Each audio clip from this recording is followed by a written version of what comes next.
Welcome everybody. This is the first EMIC virtual event. We are super excited to have you all here.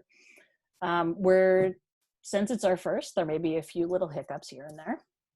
So, be patient and yeah. Okay, so first of all, hi, I'm Caro Williams-Pierce. I'm at the University of Maryland in College Park. I am super excited to be doing this panel for all of you.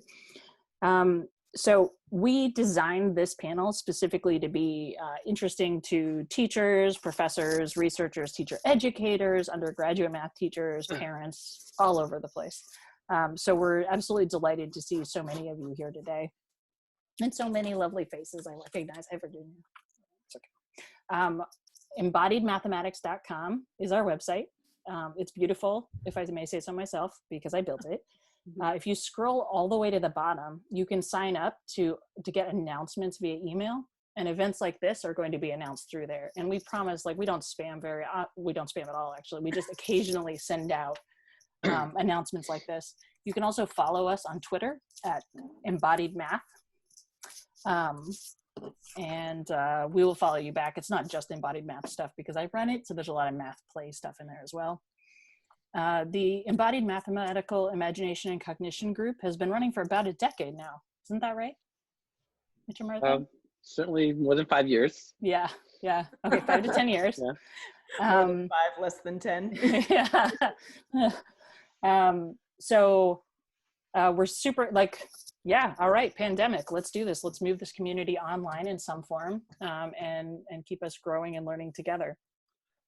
So the videos that most of you, hopefully all of you, watched were created for the Nevada Math Project. Taruni Lamberg was the PI for that. And the video data that was involved was data collected by Mitch, Martha, and Rebecca, all that classroom data. And that the Nevada Math Project was geared towards K-12 math instructors. So we were like, hey, well, we have our own EMIC resident expert in undergraduate math learning. So Tenzia got roped in as well. So we're really excited to have her here. I have you all set to be locked down in terms of muting. So you should not be able to unmute yourselves. This is because there's a lot of us. So the way this is going to work is that Mitch, Martha, Rebecca, and Tenzia will answer some questions, chatting back and forth, and we'll all just be, people grateful to listen in on their little conversation. And then we're gonna do Q&A. And when we get to Q&A, I will share my screen and show you all how to raise your hand in Zoom. And the thing is there's so many of us that I can't see all of your videos. So you actually physically raising a hand isn't going to work. You're going to have to engage in a digital gesture through a physical action by clicking buttons. Or you can also type them into chat. Yeah, and as I said, be patient. I'm excited about this, but I'm a little, it's my first big virtual panel. Okay, now I'm going to do this thing that we call Spotlight, and I'm going to start by saying, okay, this is Mitch. Oh, hi there. All right. I'm spotlighted. You are spotlighted. I'm going to, do you want to start with introduction, with your little brief intro, Mitch? Or should I introduce everyone else first? I mean, I could say a couple sentences. Yeah. I'm at the University of Wisconsin in Madison in the educational psychology department. I am in an area called learning sciences. I bring to this area of gesture and instruction the perspective of someone who studies classroom learning in areas of mathematics and engineering and also integrated STEM.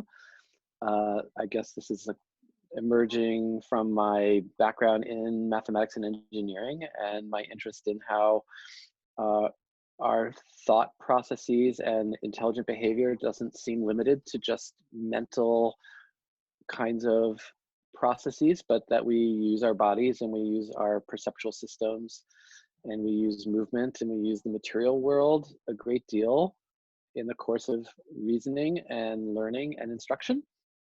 And so This is a very important topic, I think, especially as we start to perceive what we have lost by not co-locating through learning and by having less direct physical connection with our learning environments and those who we learn with. And so I'm very excited to be part of this. Thank you. Thank you, Mitch. That was lovely. Martha, you ready to be spotlighted? Yes, hi everyone. I'm Martha Alibali. I am a professor in the departments of psychology and educational psychology at the University of Wisconsin-Madison.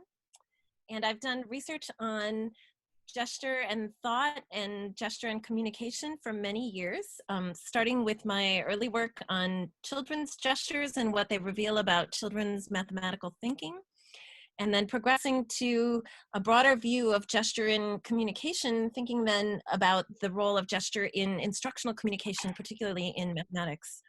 I'm also very interested in how we use our bodies in interaction with other sorts of representations.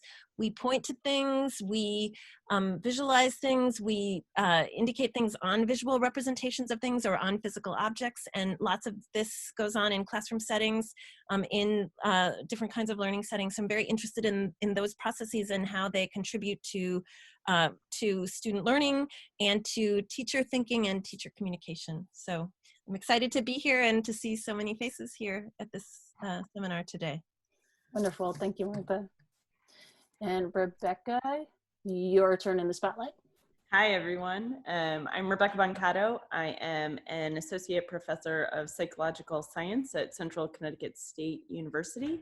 I did my postdoc out at UW-Madison with Mitch and Martha. And since then, I've been working on the Nevada Mathematics Project, which the videos you watched were a part of. Some of the professional development sessions we did with K-12 math teachers out in Nevada.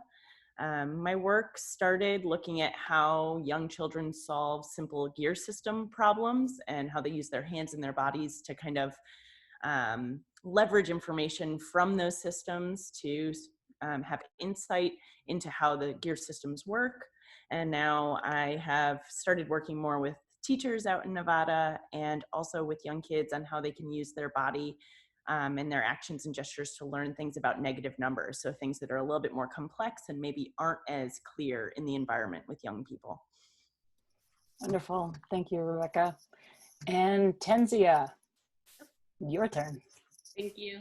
I'm Hortensia Soto. I'm currently homeless in terms of an institution. I just wrapped up 15 years at the University of Northern Colorado as a professor there in the mathematics department. I'm a mathematics educator and I'm in transition to go to Colorado State. So I'll start there this fall. So that's why I feel kind of homeless right now.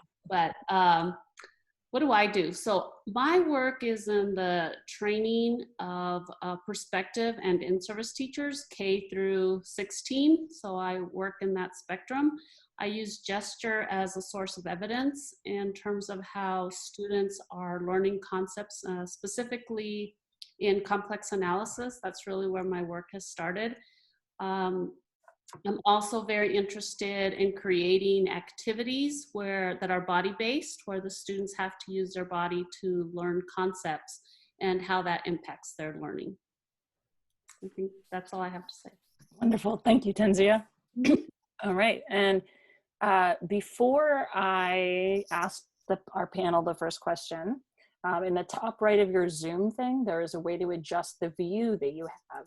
And if you click on that, and make sure that you have speaker view set up. That means that whichever panelist is speaking will automatically come to the forefront of your view. So you don't have to keep looking for their little tiny thing. All right, so Rebecca, Martha, and Mitch, why is gesture important for learning and teaching? Who wants to go first? I would be happy to. Sure. Yeah, I nominate Martha. So a gesture, from my perspective, gesture is important for teaching and learning because it both reveals what people are thinking and it helps communicate those ideas to others in the conversational interaction and others in the surrounding space who can observe those gestures. And so gesture is important because it often reveals dimensions of learners' knowledge or teachers' thinking that are not well captured in speech. And this is especially the case for information that is spatial, information that is visual, information that has to do with relationships. These kinds of ideas are expressed readily in gestures, but not always expressed so readily in speech. Furthermore, both teachers and students often have knowledge that they have difficulty expressing in words, either because that knowledge is implicit and not yet sort of unpacked into explicit form, or because it's based in perception or action or experiences in the world. And so those kinds of ideas are often more easily expressed in gestures than in speech. And so often when a learner is struggling with an idea, we can get some clues about what they're thinking by looking at the ways that they gesture. And so I believe that gesture is important in teaching and learning interactions because there's a whole undercurrent of thinking that is best captured in gesture and that may not be revealed in other modalities. Right, and I think even, you know, in a simpler way, right, when you're in a STEM classroom and you have multiple equations up on the board and you have multiple examples and you have kids talking, right, trying to figure out what that common ground is. What equation are we talking about? What problem are we solving? Gestures often are an easy way to not disrupt your language, but to point to the same equation so you know that everyone in the classroom is looking at the same thing. So the common ground piece. So we often think about gestures as being important for communication. And in this way, we don't have to stop our flow of talking. We can point to something that's on the whiteboard or tap at something that we're doing on, you know, a screen that we're sharing. And so everyone is focused in on the correct thing. So I think there's multiple levels, right? It's important for our own cognition. It's important for looking at the cognition of kids, right? So I work with really young kids who often don't have the language skills, but they're demonstrating patterns in their hands that they can't verbalize. But then it's also that like shared understanding, that common ground of what we're looking at and what we're talking about to focus in 20, 25 students on one thing in a very complex environment. Yeah, I think you guys are bringing up these great points, and maybe just to complement to that is just to say a lot about learning is about connecting ideas and connecting ideas to one another, and then connecting ideas sometimes to some kind of representation, inscription, graph, some type of material form. When we think about something like the kind of project-based learning that often goes on in an area like engineering or in a problem-based mathematics classroom, there are a lot of ideas floating around, and different people may have different associations with some kind of terminology. Gestures can sometimes disambiguate those things, but also make really direct connections. I also think an important idea is that we really are embodied creatures. And so it shouldn't surprise us that our language is actually more than just the speech and more than just the words, more than just the sort of verbal utterances we make, but that has this whole complementary side to it, that we engage our bodies both for the purposes of how we express ourselves and for the purposes of how we understand others when they're expressing themselves. And teachers, perhaps as much as any other profession, they want to be understood. They want their communication to be really clear. And I think, as Martha pointed out, this dual nature of gesture is particularly important, I think, in instruction, because what happens so often is teachers have to come up with the right kind of terminology that they want to use in order to express themselves. So sometimes just accessing the right kind of words or accessing the right kind of examples benefits from teachers just using gesture. And definitely when students observe teachers, they take in that information that teachers are doing when teachers are gesturing to them. This is wonderful. Tenzia, you want to add anything particularly from the room perspective or not? Oh, you're muted. Hold up. I gotcha. You're unmuted. Yes, I do. I have some notes here that I actually wrote down, so I apologize if I'm looking down. I actually did plan for this. So one of the things that I guess I want to add is that, and Mitch kind of has alluded to it, well, all of them have, that it's really beyond gesture, that it's about the body. And so for me, it's like looking at their body movement, their gestures, facial expressions, eye gaze, tone of voice, all of these aspects of what's going on that really inform and how I use utterances in my work. And one of the things that I want to share, because this will probably come up in all of my responses, is this philosophy that I have about teaching on purpose and with a purpose. And that's this idea of creating, facilitating, questioning in a way that really tries to achieve the learning goals that we might have for our students. And one of those is gesturing on purpose. So I think we as instructors have to be cognizant about our own gesturing and really communicate that to the students. So here are a few of the things that I try to do in my class and how I think that they help my students.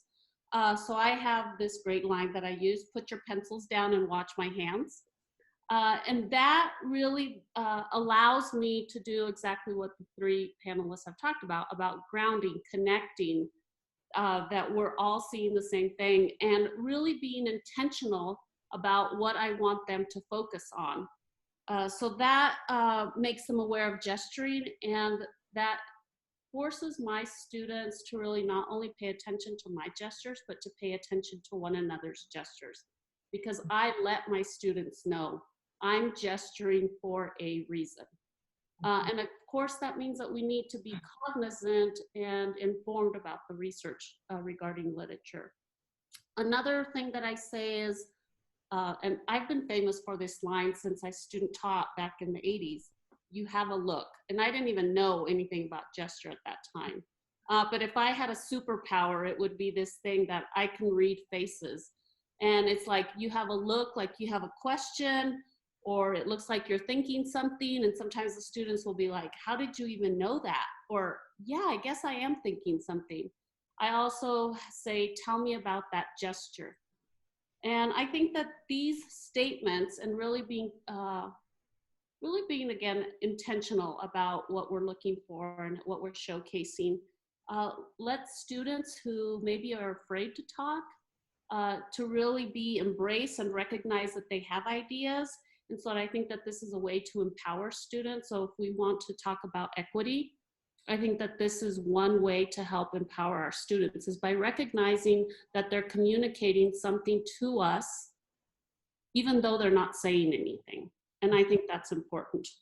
The other thing that I have my students do, because they all know about my work, is I have this idea of revoicing and regesturing. So it's not just like, what did Jaime say, but what did Jaime's gestures tell you about what he was trying to convey? And again, I think that that helps us to connect the symbolic, the written, the verbal with something more physical that tells probably the reader, the person who's the receiver of this information, probably a lot more than just reading about it before they're ready to think about it more conceptually in a symbolic way, in a more formal way. Can I jump in there, Tensia? I think there's a lot of really important ideas in what you said. I really love this idea of re-voicing and re-gesturing, that often what happens in an interaction, an instructional interaction, is that an idea emerges perhaps in the child's gesture. The teacher may then pick that up and re-gesture that gesture while giving it some words that might be words the child didn't yet have, but that connect that gesture to the relevant words, which then can feed back to the child to start to understand. So for example, if a child is thinking about, a right angle, and is talking about, the corner of the triangle, the corner, and the teacher then might say, yes, that's a right angle. This angle that you're thinking about, that's called a right angle. And then the child connects that idea, which they've embodied, which they've grounded in perception in familiar words like a corner, but then linked to a more mathematical term like a right angle. And this whole interaction can lead to both a deeper understanding of the concept at hand, but also a shift to being able to talk about those ideas in more mathematical kinds of language. So Yeah. I think it's really exciting when we see that in action. Yeah, one of my great examples that I like to give is teaching geometry, and we're getting ready to talk about transformations. And I always ask my students, how do you think about it? And the one that we were getting ready to focus on was rotation. And so Timmy in the front raises his hand. I know. I'm like, okay, Timmy, what is it? And he says, well, it's like I don't know. I said, okay, Timmy, I'm going to revoice and regesture what you just did. I said, it's like, oh, it's a turn. And so then just showing them exactly what they did, because as we know, a lot of times we're not conscious of our own gestures, and helping them to be conscious of it, I think, is important. I think that's a really important point, and I think Mitch can probably speak to this too. When we're talking to teachers on the Nevada Math Project, they often talk about not even being consciously aware. We bring up the idea of gesture, and they'll go, well, we weren't taught how to gesture, but if you watch them and interacting and teaching, they are gesturing. We're all doing it. So it's just doing so with some purpose. And I think once we're a little bit more aware of our own gestures, we become more aware of students' gestures too, right? Like, what's a gesture? So when I was doing gear system problems with kids, they often call them like sunshines, right? They look like little gears, but they use their hands in the same turning way that you were just talking about. So it's something that little guys all the way up to our college students have. They have these gestures in their back pocket. They're just not used to us focusing on them. And I love the idea of revoicing and regesturing what students are doing. Yeah, and I think there's kind of an irony, because teachers do instinctively gesture, but we somehow don't include gesture behavior as part of teaching methods. It's sort of like cordoned off, as though it's kind of almost like a formalism kind of division, like, oh, gestures happen, but the really important stuff is what you say and what you write on a board. But in fact, that learning experience of students so often is this, beautiful integration of what's being written, what's being said, how teachers move, the sequences they're doing. Martha and I have looked a lot, as have others, at whether gestures are occurring in a sequence or occurring simultaneously, and that very different experience of when a teacher is making a connection and they're stretching across a whiteboard to two areas of it, and their body is literally like this overt kind of arrow or connector that that they're using to reinforce it. And they do it in a really natural, kind of intuitive sort of way. And it does seem like we should be having explicit conversations about which gesture moves, which gesture practices are most effective for students, rather than just having teachers kind of reinvent it in a more improvisational way all the time. But largely, when you approach many schools of ed, and I'm a member of a school of ed, gestures, aren't really something that they want to sort of address. And it's, I think, a barrier that we have to kind of overcome, that this is a really important part of the instructional process. Oh, go ahead, Martha. Okay, I was just going to say, I think that's especially important when students are learning things via action. Then their knowledge often is very readily gestured. And so, especially in situations where kids are learning by doing, we need to attend to the way that they gesture when they talk about what they understand. Tensia? I'm glad you went first. Because I think a lot of mathematics is about action. Yeah. And Mitch commented about that we think we need to get to this formal aspect of it. I recently gave a talk, and the mathematicians, I had one, he was just not buying anything I was saying. And he said, but that's our job, to teach things formally. And I asked him, who said so? And then we did an activity, and afterwards he came up, he goes, wow, I've totally switched my mind about this. I hadn't ever thought about that. That's fantastic. But we tend to, and I think as the higher up we get in mathematics, we begin at a more and more and more formal level, instead of really starting with what our students already know to do and to act and to perform and to convey, and we go right into the formalism of it. Right. If I can just jump in, it's that we privilege the formalisms and we sort of hold it up as the ideal, but kind of in a need to really, pull back the curtain.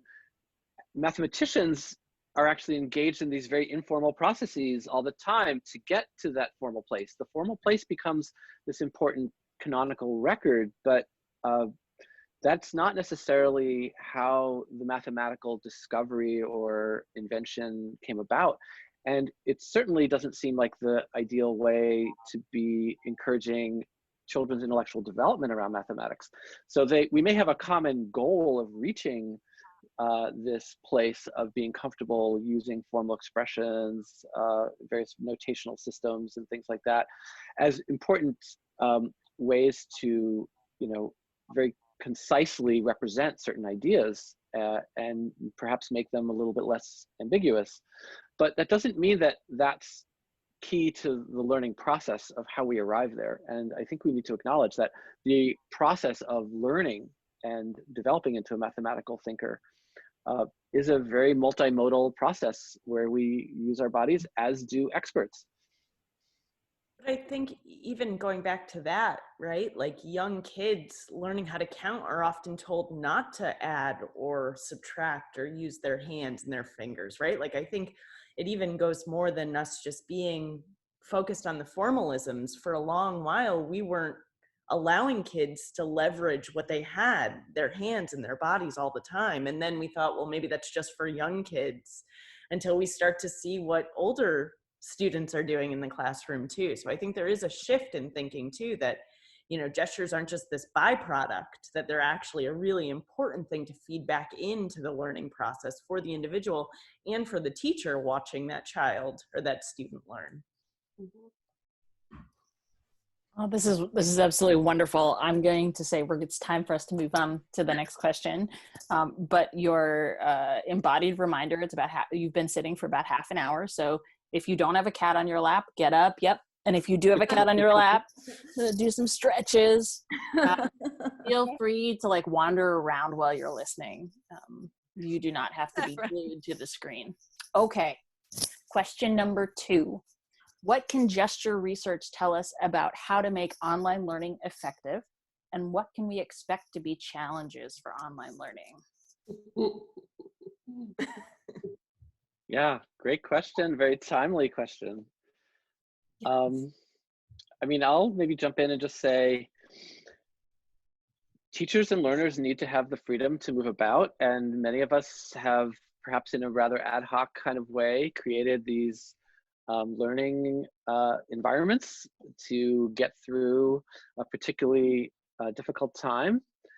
But if we really want to think through long term, and this pertains not just to online learning, but classroom learning, we need to provide learners and teachers the opportunity to move about, the opportunities for their bodies to be seen, their bodies to be engaged as part of that process.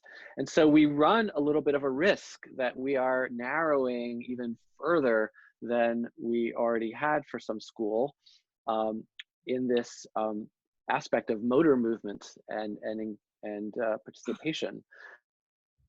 Even though we have broadened, perhaps to a great extent for some people, the amount of information you can have access to at your fingertips. But whether or not you actually get to move in order to do that, is the problem.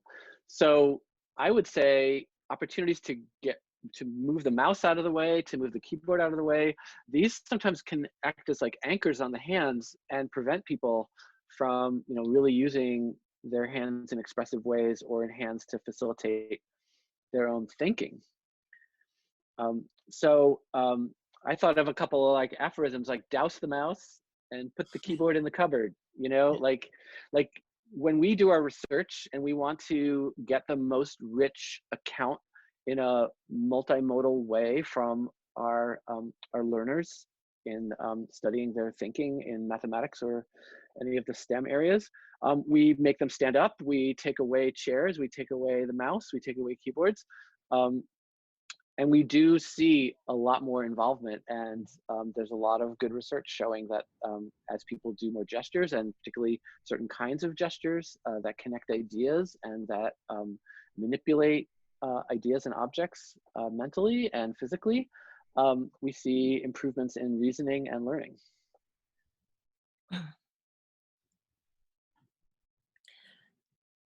Right. It's something we often do in our research. When we want to see people gesture, we create a situation in which they're free to move, and that often is not the case at the keyboard.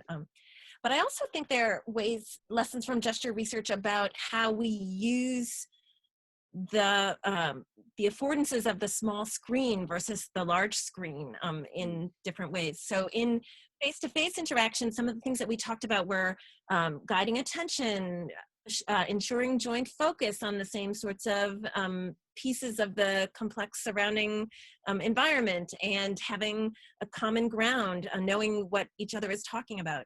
And so I think that we need to think about those things and how they apply differently when we're teaching via a small screen, via an online kind of setting, rather than in person, where we might have, real physical objects that we can share focus on, or large representations that we can point to on the whiteboard.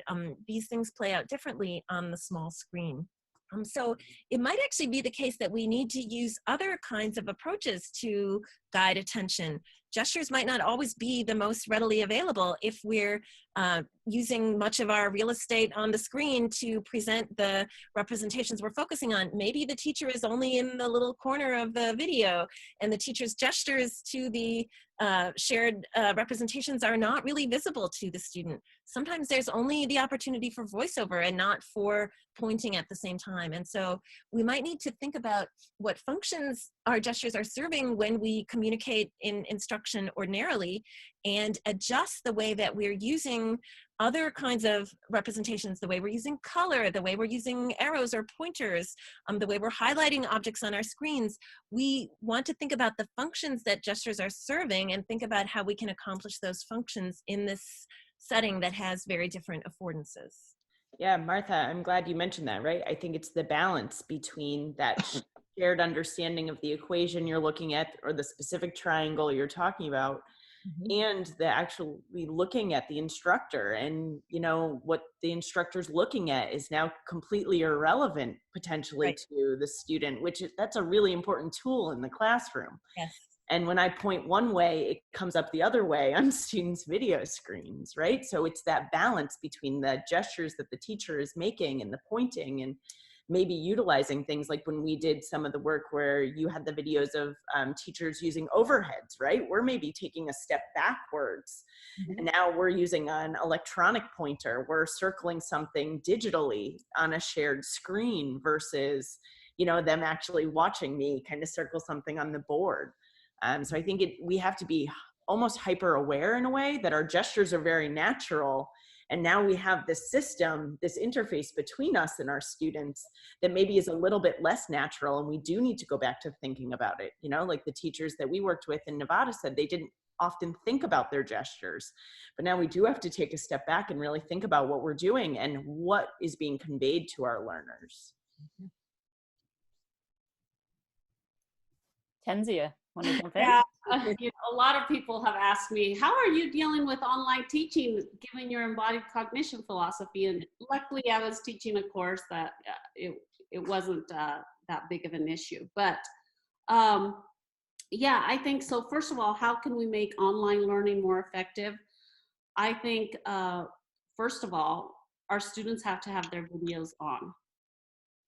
That's important. That's very important to me, because that's how I connect, and that's my superpower. But the class of 30, it's more difficult to capture all of those things. But I also think the spotlighting is a great way to give the students an opportunity to communicate what they're thinking and to highlight the gesturing that they're doing, and to both highlight our gestures, highlight their gestures, as Martha was talking about. I'll say a little bit more when we get to the third question regarding assessment, because I think that's one of the big things that I'm thinking about right now. And yeah, I just think we have to have opportunities for the students to move around, to exactly like Mitch said, give them the physical space wherever it is that they're working. And we really have to rethink, or maybe I have to rethink, what are my activities going to look like if they're not all in the same room? And that's something that I'm thinking about and struggling with, and really rethinking. It can't be the same activity. It's got to be a different activity with the same goal, but it can't look the same anymore. So and if I could jump on Tensia's point about place, because that speaks to the second part of Caro's question, which is essentially like, what are the challenges that we can expect for online learning?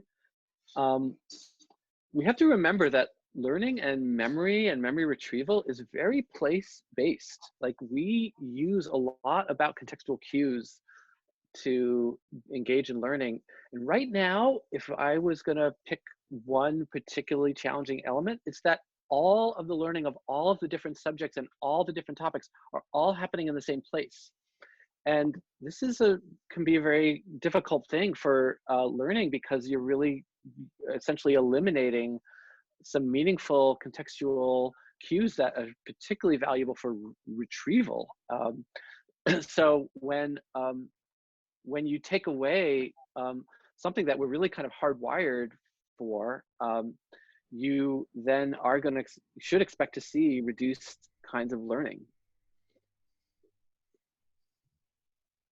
There's some cool examples I've seen with people recreating scenarios like with Animal Crossing or other kinds of simulation environments, where they'll create like a learning environment or an interaction environment. And I actually think in the long run, that might be far better, or a very powerful complement to something like video conferencing, which essentially was really created for work. Like, it really was not a platform that was invented with classroom learning, with kids, with teachers, with any of those kinds of educational interactions in mind.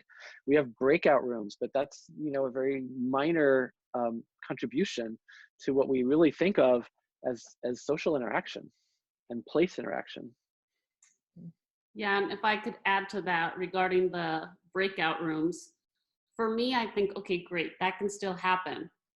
But as a teacher, when I'm in the classroom, even though I'm with one group, I can see from the eyes that are in the back of my head what's going on. And I can see somebody gesturing from the corner of my eye, and I can say, oh yeah, hold on to that, or share that with everybody. Right. That's not feasible with this setting. So I feel like there's things that are lost, and I think we all know what those things are. But I think now the question is, what do we do? How do we move forward and still really focus on what we love to do, and focus on with the gesture?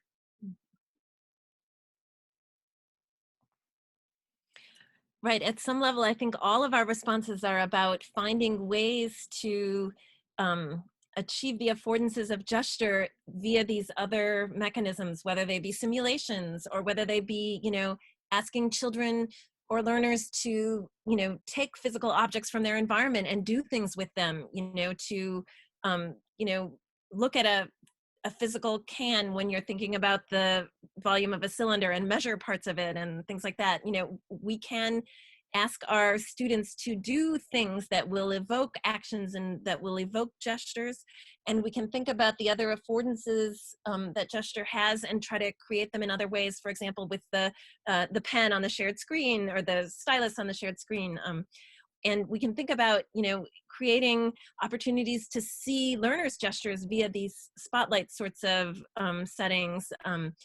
But again, all of these things, I want to come back to your for a purpose and with a purpose idea. Like, we need to be more intentional about these things now, because much of this does come very naturally in a face-to-face interaction sort of setting, but is much more, one needs much more intentionality to achieve the same goals in a online or remote learning sort of setting.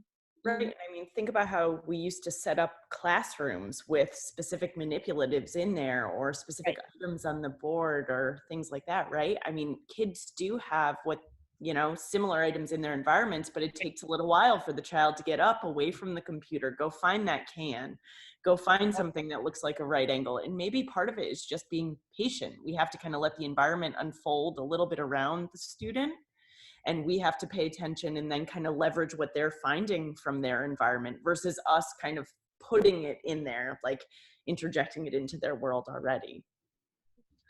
I like the thing about being patient. It's about going slower and really giving the students the time, because as we all know, learning takes time.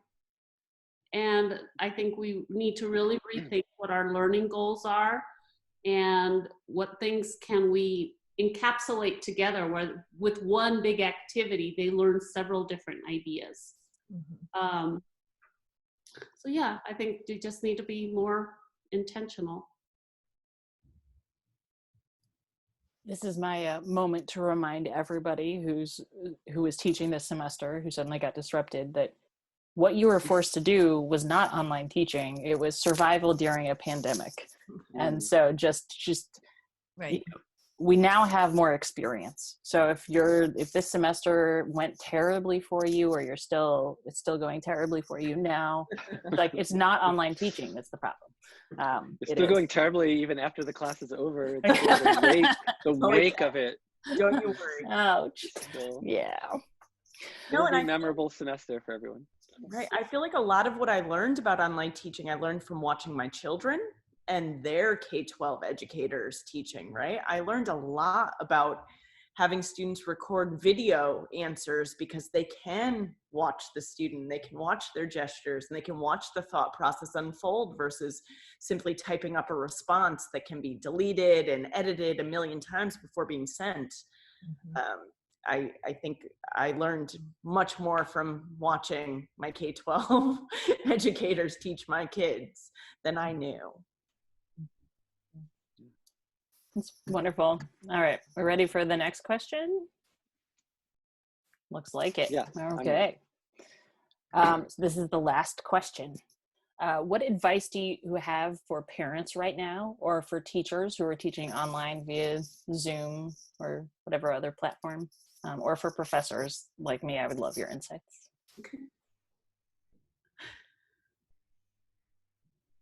So I don't know who wants to start. Silence. I mean, it's a really challenging time for lots of us in these ways. I have just a couple of thoughts that came to mind when you asked this question, Caro. One is that, and one thing that hasn't come up so often in our conversation so far today is the idea that a lot of times these multimodal ways of communicating are really important and valuable when there are trouble spots, when people are having challenges understanding, and when things are difficult. And I know, working with my own children, this occurs now perhaps a little more because they're not so used to the online learning either. And so one message for parents is that if your child is having trouble and you're trying to teach your child something and you're not, necessarily, well-versed as a teacher in this domain, to think about whether there are multimodal ways to communicate the idea that is the sticking point. Think about being multimodal in your interactions with your learners at this time. So that's one thing. Another thing that I've been thinking about is that often our children are learning things, or our students are learning things that are very abstract, and that if there are ways that we can evoke ideas that are not present via gestures, like thinking about, the cylinder, or thinking about the right angle, the examples I've used already, but there are lots of examples, in thinking about, distributions and statistics, or thinking about, if we can evoke those ideas that are not present in a visual way in our gestures, that can also help these kinds of instructional interactions. I also want to say that a lot of the things we've been talking about, guiding attention or linking a gestured idea to a more formal kind of expression, these things apply in everyday interactions with our children too. When we're reading a book and we're pointing to things, or when we're, seeing, and a chrysalis in the wild as we're taking our afternoon walk, and we're saying, oh, this is a chrysalis, and we're using these special, school-based words, but that we can link those to the here and now, to the moment, via guiding attention, linking ideas, in all these ways that we've been talking about already today, that these things apply not just in instruction, but in everyday sorts of interactions with our children.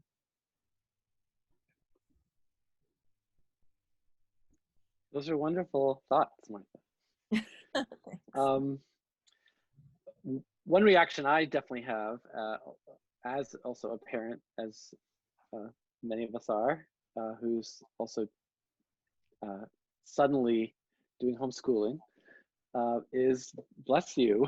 Like, you have taken on an amazing role, and many of us for the first time appreciate how hard it is, how daunting it is for teachers to keep that energy up all those hours every day.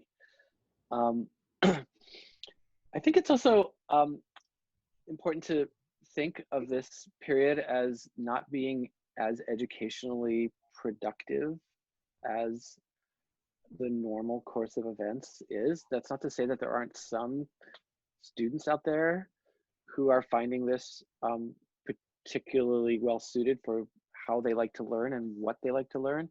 But I do project that we're going to see very widespread evidence of just less learning that has happened. And there are also going to be communities where there was virtually no learning, or even no, or perhaps no learning in certain topic areas. So this sort of harkens back to the notion that we have a summer slide that we always have to think about come fall, because most students in America attend school just 9 or 10 months a year.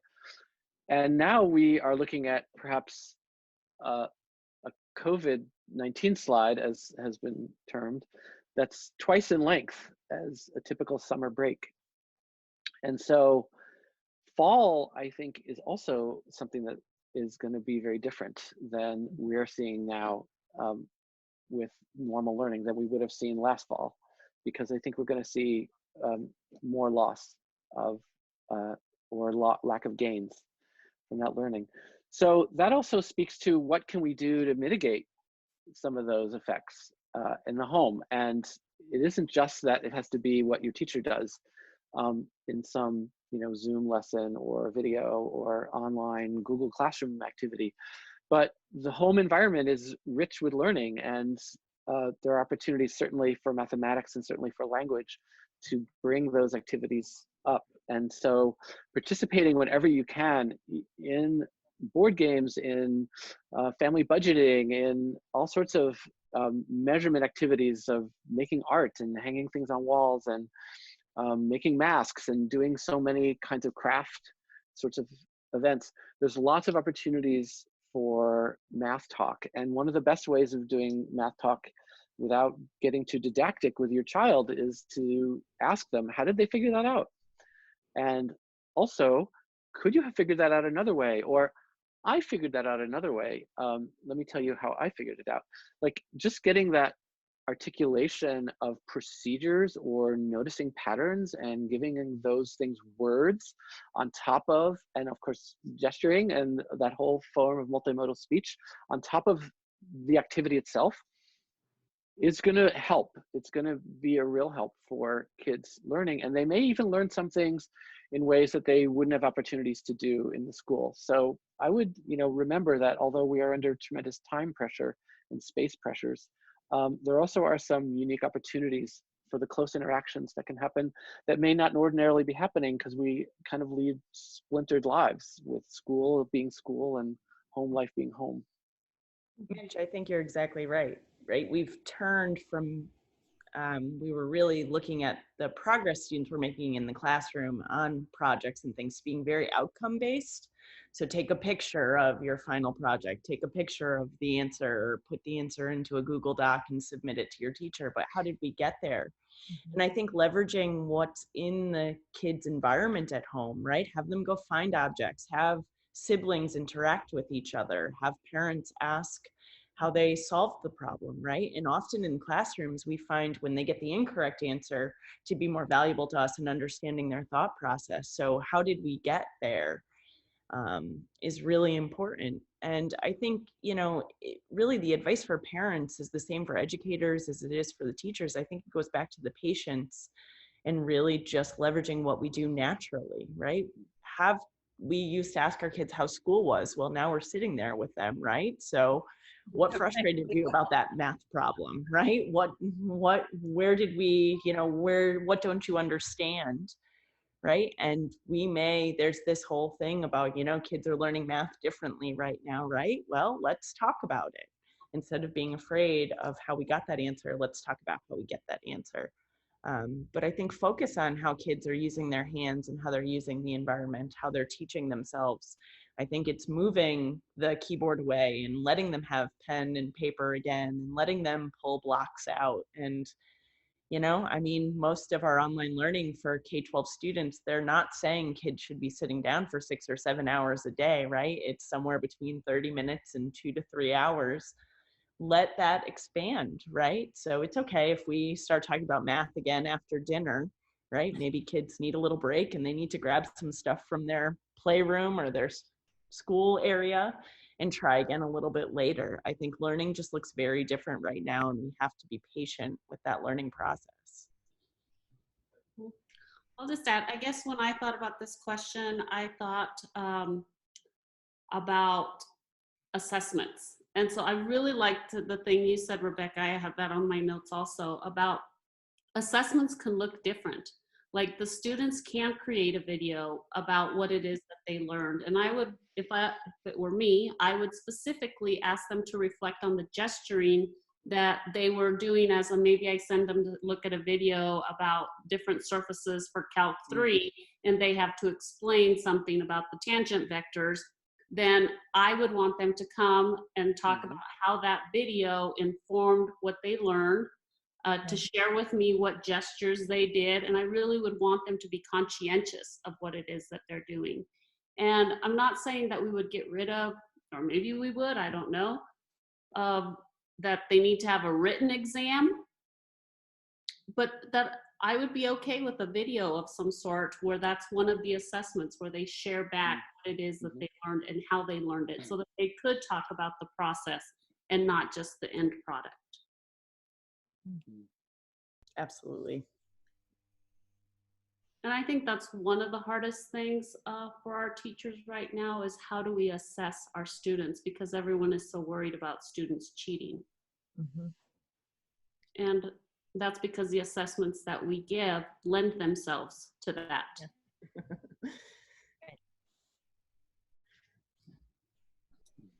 You just sent like a chill down my spine, Tenzia. Like, oh, yes, exactly. Okay, and your reminder to everyone who's homeschooling right now, what you're doing is not homeschooling. You are surviving a pandemic. And I know this because I was the product of homeschooling.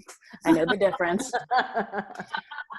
Yeah, so be kind to yourself through all of this. Okay. Any last concluding thoughts from the panelists or the discussion before we shift to Q&A? I mean, I guess a couple of things to see from also my daughter's learning experience is build in social interaction time when you're getting kids together. That seems to be really important. I think we're all missing that a lot. And so bringing back a little bit of what school is like, the passing times, the recess times, the non-instructional times. I think it's good just to plan those in, perhaps before and after or midway at lessons, because I feel like everyone is craving it. I completely agree, Mitch. It's with my own kids, right? It's having them call a friend or text a friend to try to figure out the answer to a math problem between themselves and to chat a little bit and then kind of catch back up, versus just sitting down frustrated.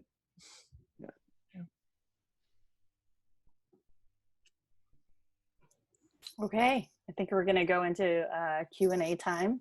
I will not ask for applause because no one will hear it, but we are all applauding deep inside. And maybe at the very end of this, I can unmute everybody and we can all cheer. Yeah, that'd be awesome. Okay, so I'm going to quickly share my screen if if that's I see a lot of chat traffic. Yes, there's a lot of good stuff happening. Okay. Oh, this doesn't work well at all. Just kidding, everybody. I was going to share my screen because I wanted to show you all how to raise your hand. Okay, so I'm just going to talk you through real fast. If you don't see participants on the side, there's a participants button down at the bottom of Zoom, and you click on that, and then you'll see all the participants and their names and etc. You'll see yes, no symbol. There's a more ... There's apparently not an ask question button. So so put your hand up or hit the yes button or the no button or any of those buttons. Just like when you hit those buttons, your name shoots to the top of my participants list, so I will know who has questions. So any of those symbols. And feel free, like I think folks are practicing now, but this is perfect. Now's a good time to practice because Andrea is first on the list. And so will you get to practice? Well, she gets to talk. Okay, here we go. I am unmuting you. Am I? No. You have to click unmute myself. So you first gave me permission, and I had to give myself permission. Zoom brilliance. Thank you for sharing. All right. Thank you all for such a great panel and discussion. I really enjoyed every minute of it.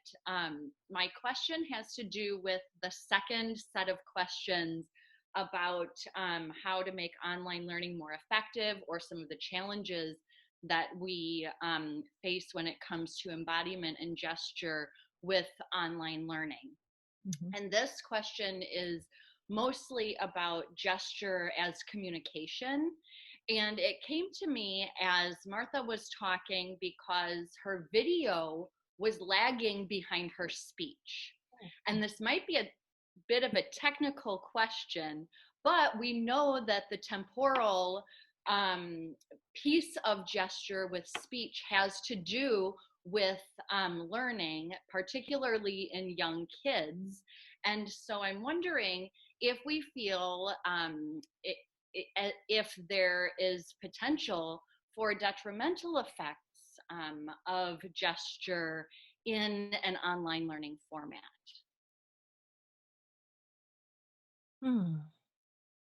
So I'm going to quick react to that because it was my speaking. The idea, I think what you're getting at is that if there's a lag between the speech and the gesture, that it's hard to integrate those pieces. And that might pose a further challenge. I mean, I suppose that's possible. And I do know that the lag is very challenging to manage, especially in multi-group, multi-party interactions over mediated communication systems. At the same time, I feel like our integration of gesture and speech has a pretty broad window and is fairly forgiving. So, to go back to my triangle example, if I'm talking about a right triangle, I can gesture quite a bit before I say it, or I can say, I'm thinking about a right triangle, one kind of like this. I can gesture quite a bit after I say it.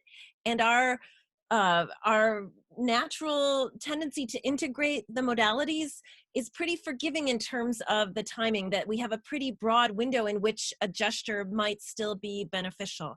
So I don't feel that things have to be exactly integrated. That might actually be easier for learners, but I do feel like there's a window that is probably, acceptable for that integration. And there is actually a lot of natural variation in timing of gesture and speech related to how aligned our ideas are and how able we are to convert our visuospatial kinds of reasoning into lexical items. And so, you know, we see lots of natural variation in that from person to person, from moment to moment. And so I think I wouldn't say for that reason not to use gesture. So, yeah. But it may go back to just slowing the pace and being a little bit more cognizant of what we're doing with our gestures and what we're pointing to on screens. I mean, we really may just need to slow everything down to see the same benefit. I mean, we ask teachers a lot whether they think gestures are distracting to them or to the learner, and mostly we don't find that, right? So I think I wouldn't worry about it being harmful. It just may not be as beneficial as if we were doing face-to-face communication. I think you should study this though, Andrea. Yes. Another question. And Martha. Well, I'm thinking of everybody who had to like pivot from in-person interviews to virtual data collection. You could probably get a nice data corpus from that. Yeah. Yeah. Thank you, Andrea. Did you have a follow-up question to that? No, we're good. Awesome. Thank you so much. It looks like Vladislav is the next person with a question. And Vladislav, I'm going to unmute you, and then you'll have to unmute yourself. So. Hi. Okay. Hi. And thanks for correct pronunciation, my name. Yeah. Yeah, thank you. First of all, thank you very much for navigating things during pandemic and organizing this amazing workshop and panel. I guess my question is following. There is a growing body of research confirming that gesturing is beneficial for students, for learners. I'm curious, do you have examples of gesturing, not well-prepared gesturing, which constrains students' learning? Can I just ask to clarify, do you mean gesture, if you're saying gesture can it affect learning in a negative way? Is that, and you constraining? What did you, I'm not sure what you meant by constraining. Can you just clarify it? Carl, I think you need to unmute him again. He's muted again. Oh, yes. Yes, all right. Accidentally unmuted myself. Yeah, I'm saying, for example, when gesture is compatible with speech, but the way the instructor is gesturing does not support students' learning, so that not accurate enough gesturing pushes a learner into a pitfall and like makes them misunderstand or misinterpret what teacher's saying. Does this make sense? Yeah. So this actually makes me think of the that study that Candace did with you and Mitch, Martha, the three of you, with the gears. Yes, but you're the panelist. Do you want to? I don't know. Well, that was a while ago. I'm interested in if you have a specific thought about it, about that particular study. Well, I remember we were looking at, so we were looking at triangle gestures and directed actions. So we were asking learners to do specific, yeah, we asked them to like have their bodies be triangles. We didn't tell them that's what they were doing. We asked them to make, I think, angles where they right. We had a couple different perspectives, right? We had small and big. Anyway, but we also did stuff with gears. And we had them do, oh, right, because the gear stuff, Rebecca, you were part of this too, right? This is when you were postdocing there. Yeah, because this is your expertise. Okay. About gestures. And so if I say like, you know, the first gear goes this way, that means the second gear is going to go this way because of the way that they're interwoven. So if the first gear is going this way, which direction is the 37th gear going to go? And the question, you can actually go back to even and odds. There comes back to parity. So we could say like, well, if 1 goes this way and 2 goes this way, that means that all odd numbers are going to go that way. So 37 is going to go that way, just like number 1. And so we gave them directed actions that had to do with parity. And if I remember correctly, there was a major disruption in the way that they thought about it, right? Constrain their thinking. So I think it's it goes back to being cognizant of what the gestures you're using are. And I do think like prototypical. So you're talking about triangles, you know, a lot of kids will automatically think of things like equilateral triangles or right triangles, right? So I think we can kind of constrain what students are thinking. We can prime them to think about specific examples, which may inhibit their ability to think about kind of less typical examples. But I think in general, gesturing helps. I think it can hinder things. I think we worry about it hindering things far more than it actually hinders any sort of learning, because we all think of different examples, right? So when you ask a classroom full of students to think of triangles, they're going to think about a lot of them. Their gestures may show that differences in thinking, it may not. But I do think, you know, there are ways that we can constrain thinking inadvertently, but I don't know that it's enough that we should really be terribly concerned about it in this online environment.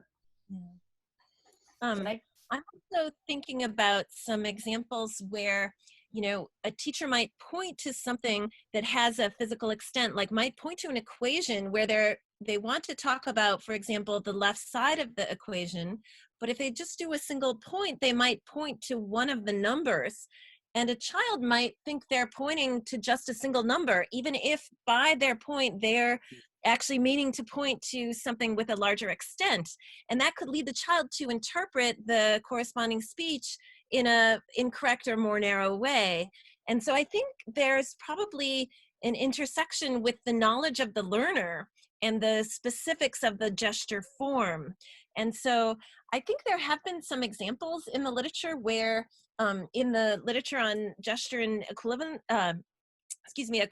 learning with equations, where there have been cases where a teacher is gesturing, you know, to one side of an equation, and then the student comes up with a strategy to only focus on one side of the equation, which wasn't what the teacher had in mind. It was sort of an inadvertent uptake of the gesture in a way that the teacher did not intend. So I think there's certainly some cases like that. I can't think of a study though that has tried to deliberately mislead with gesture, or actually that's not true. There's some work on false witnesses, or on eyewitness testimony, where they had misleading gestures about you know, whether the person had a beard or a mustache or something, and could actually mislead with gestures. So there's a little bit of that. I think there are places where that could occur, but like Rebecca said, I don't think it's the lion's share of the cases. And we had talked about doing that kind of stuff in the lab too, but the question, it always cycled back to why, right? So if we're interested in student learning and we're interested in what occurs naturally between an instructor and a learner, sure, we can probably disrupt it, right? But what does that actually tell us? So, I mean, again, I think right now it's focusing on what we can do to help learning. And we know that by still gesturing, we're helping learning, but I do think we have to be a little bit more careful of what we're doing digitally and online. As you were speaking, I thought of this example because we've had some research going on now and again at Wisconsin on the ways people use metaphor when they're teaching statistics. And so when they're doing metaphorical gestures, and they're trying to convey an abstract idea in kind of concrete ways, they can sometimes use the wrong metaphor, even though they might mathematically, an instructor might understand, or a student might understand how to do a statistic. The conceptual basis of that statistic has some kind of underlying conceptual structure, and choosing the wrong metaphor can sometimes coincide with then making the wrong kind of metaphorical gestures. And we saw this in a series of lessons on the confidence interval, where there's, you know, different ways of kind of thinking about the confidence interval, but some are definitely better than others. And whether you imagine that the interval is moving around some known or set population mean, or whether you think it's the mean that's moving, you know, people are going to do different kinds of gesturing, even though they might do the mathematics the same way when they do it out. And so I don't really have evidence or data that students actually mislearned the concept, but I do know that they struggle with that concept.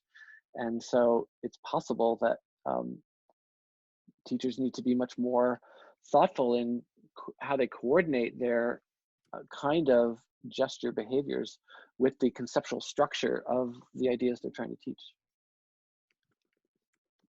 What Dr. Ali Bali was saying in her example with equation reminded me from my teaching experience when I was teaching how to solve linear equation, and one of the parts of the equation contained fraction x divided by 2. And I asked kids if they like fractions. They answered no. And I said, let's get rid of this fraction by multiplying by 2. And I pointed not to the whole part, not to the both parts of the equation, neither to the one part of the equation. And I pointed to this fraction, x divided by 2. And this produced several mistakes on the test that students multiplied by only one number. Yeah. Yeah, so yeah, it makes a lot of sense. Yeah, very interesting. Yeah. Oh, it sounds like there's a study you could do, Ladislav, Right. if you wanted to. Yeah. Yes. All right. Well, thank you. That was a really great question. And it looks like we have 4 more people lined up to ask questions. So here we go. Chris, I'm going to unmute you, and then you have to, ooh, Chris? Hello. Hi. Okay, hi. I want to say thank you guys again for having this wonderful conference that we have here. And all your brilliant ideas and thoughts and different perspectives. It's really great to hear from each one of you guys. My question was, are there any complications or differences you guys might see with students that already have a difficult time with communicating, like students with autism or any other differences? Or have you guys done any type of research on those type of students?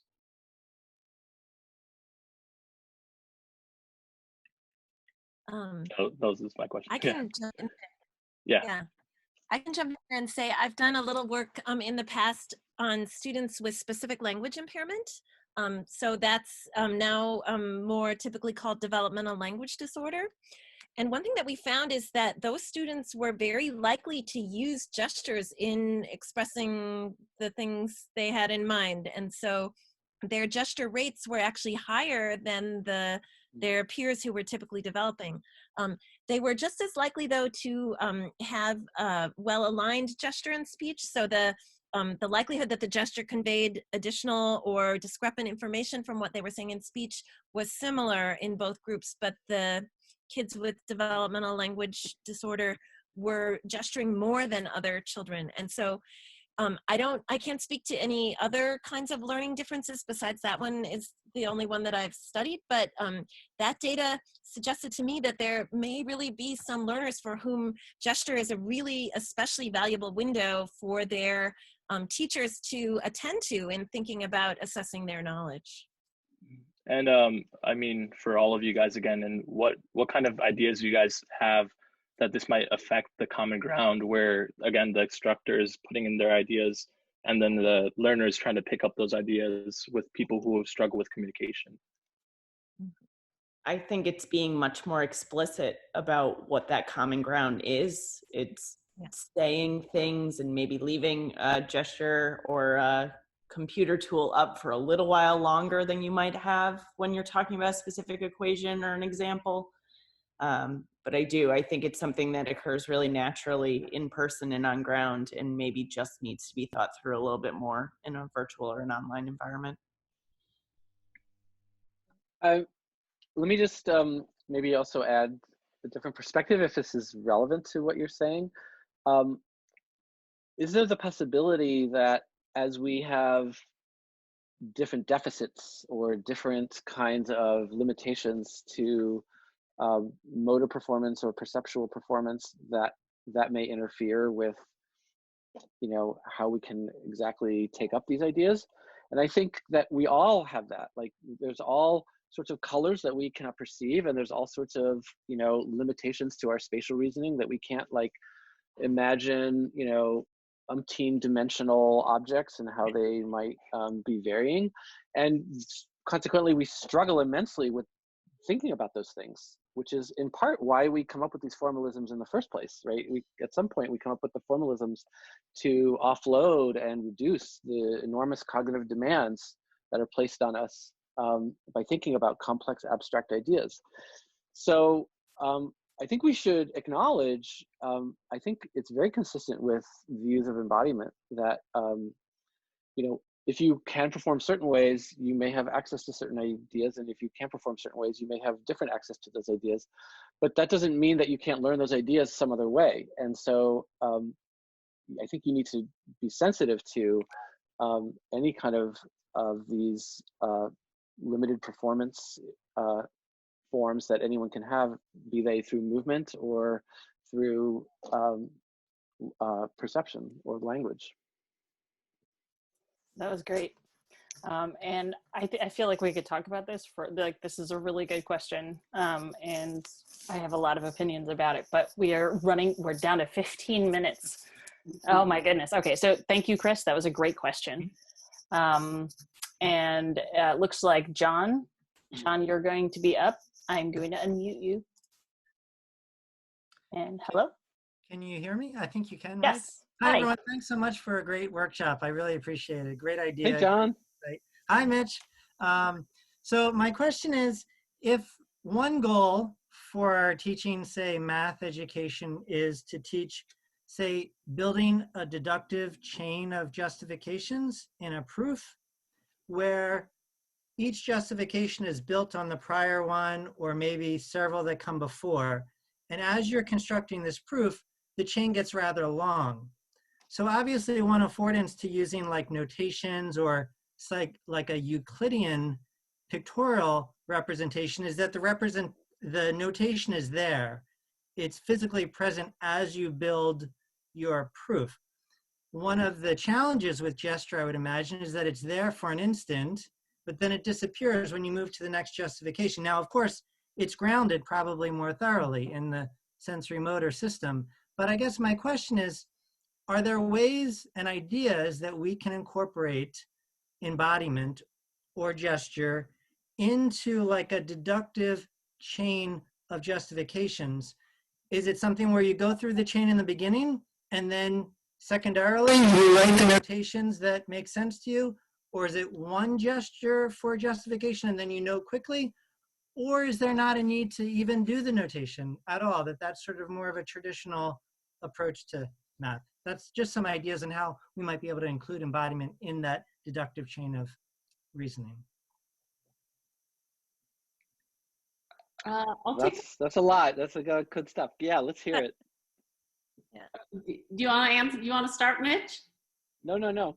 Please. Well, I guess I really think of it as an interplay. I don't think of it as, and especially when students aren't cognizant of what it is that they're doing. I really think that students kind of go back and forth, and without realizing it, somehow their gesture convinces them of something. And then they write that down formally if they're at a stage where they can write this formally. And so I don't think it's like, oh, do all the gesturing and then write out the proof. I really think that it goes back and forth, and that there's a tinkering even in the gesturing part, in the annotating your diagram. And that a lot of times it could be some sort of gesture that actually brings something to light about what the next step should be. And so I really think that it's an interplay, and it's not one form or the other. And I don't know if I answered your question. You did, thank you. And there's lots of work on diagrammatic reasoning that I think you could read to really connect how gesture, verbiage, and inscriptions all come into play. I like that very much, what you said, Tensia. One thing I guess to add is, you know, there seems to be kind of these modes in mathematical reasoning of the kind you're talking about, like this kind of chain of deductive proof, where people get into this sort of mode of ascertaining and convincing themselves of the truth or falsity of some conjecture. And kind of like, you know, getting the lay of the land, like, you know, am I going to write a proof? Like, is it true or is it even false? Like, do I even believe it, you know, is possible or not possible? And then there's this, and that's a very, you know, that can be, you know, a very embodied experience if you can help sort of foster that, but otherwise it can kind of be somewhat internal, and people can, not that they're not engaging motor and spatial systems, but they can do a lot of inhibitory behavior to kind of regulate, they're not engaged in a social interaction, so they may not be as prone to make these things overt. But in a social interaction, when you then have ascertaining happening collaboratively, boy, there are a lot of gesturing. And, I'll make a plug of Candace Walkington's work, but this wonderful stuff on collaborative gesture. And there's just a lot of evidence that collaborative gesture is a very powerful mode of both reasoning at an individual level and reasoning at a group level. And this can even involve recruiting the bodies of other members of your group. So that part is, something to really keep in mind.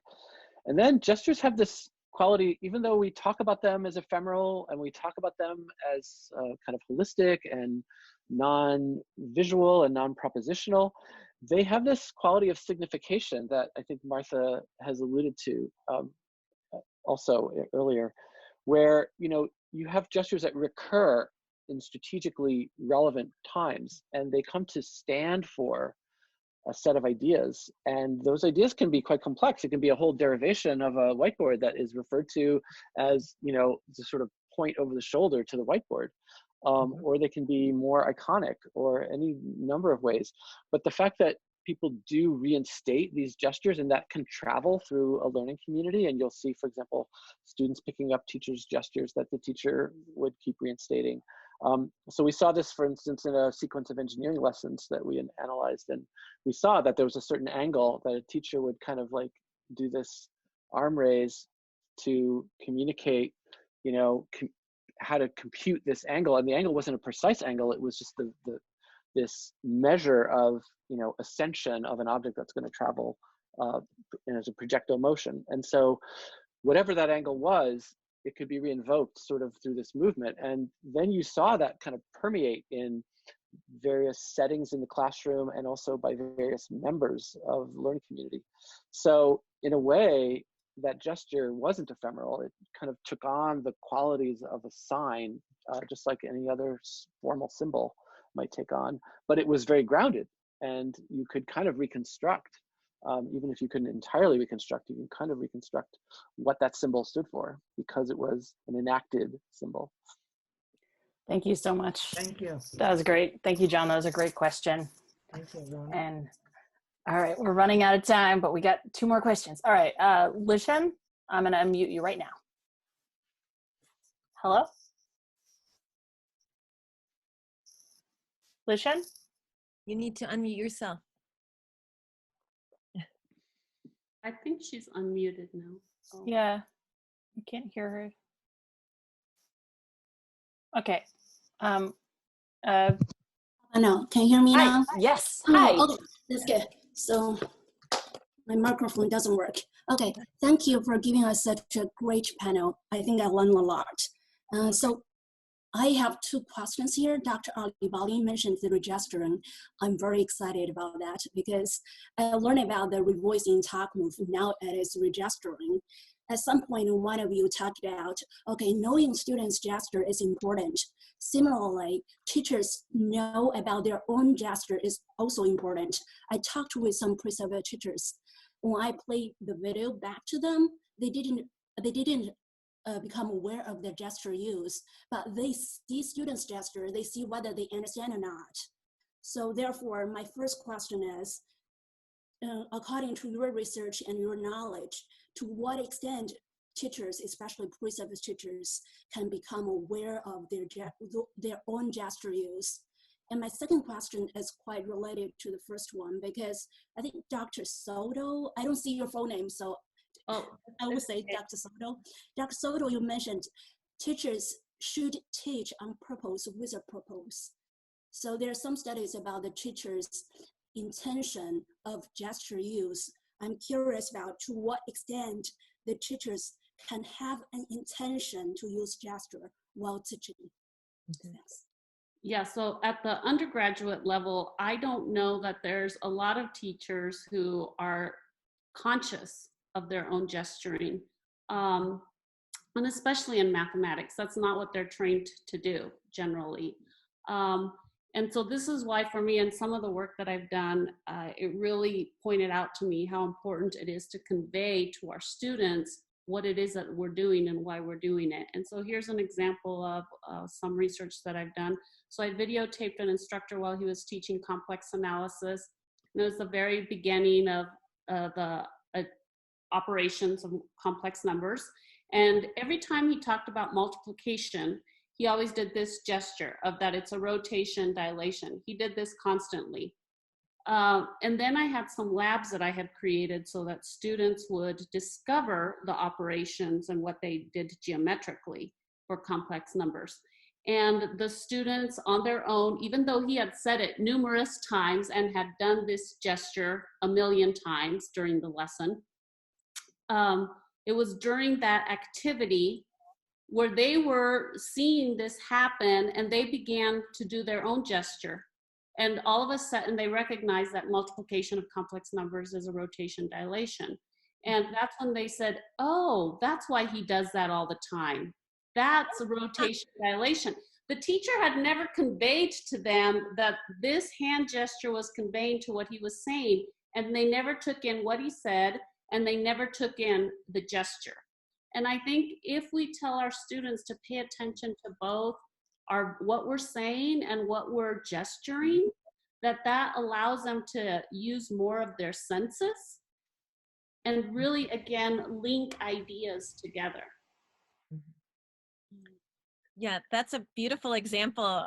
It is also a lovely example of how his conception of multiplication, his metaphorical conception of multiplication, was visually represented in this action, or spatially, motorically represented in this action. But that may have required a certain prior knowledge on the part of the students in order to get that from the gesture, which they got along the way. I suspect, whether the teacher was doing that purposefully or whether that just flowed naturally from his way of thinking about multiplication, it's an open question. I think part of your question part of the initial question related to whether teachers can be intentional about something like gesture. And people often raise this as a question, we can learn all these things, but can teachers really gesture in a more effective way? Can they actually change their gestures? There's not very much literature on this, but there is some data suggesting that teachers can and do change their gestures. And some of this work has looked at tutorials that demonstrate specific ways to link ideas in gesture, for example. And then, so teachers can see effective means of doing so. Then we see that after experiencing this kind of tutorial, teachers then do go on to use those gestural devices more in their own instruction. This idea about explicitly regesturing what a student does, I just want to point out that one of our participants here, Virginia Flood, has also worked on this idea about regesturing, that teachers may regesture as part of this back and forth of instructional communication in the classroom. And then that idea, I think if that were something, I don't know if there's been any work suggesting to teachers that they try to use that as a move within discourse, but I think that that strikes me as something that teachers would be able to do purposefully if they were aware of the power of this sort of discourse move. So, yeah. That is amazing. Thank you so much, Lashen. That was a great question. And we're going to our last question asker, Feng Li. I am unmuting you right now. I think, and then you have to unmute yourself as well. Feng Li? I wonder if you're having headphone issues too. Technology is really a jerk. Hello? There we go. Hey. There we go. Okay, thank you so much. Hi. First of all, thank you so much for the wonderful panel. And as you guys said that math teachers naturally use the instructional gestures during their teaching. So I'm just curious about whether the use of gesture varies by the teaching experience.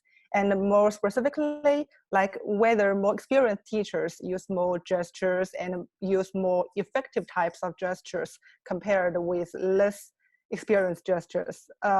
And if this were the case, a follow-up general question is how to train the less experienced teachers to use gestures effectively in teaching that can further enhance students' learning. That's my questions. Yeah.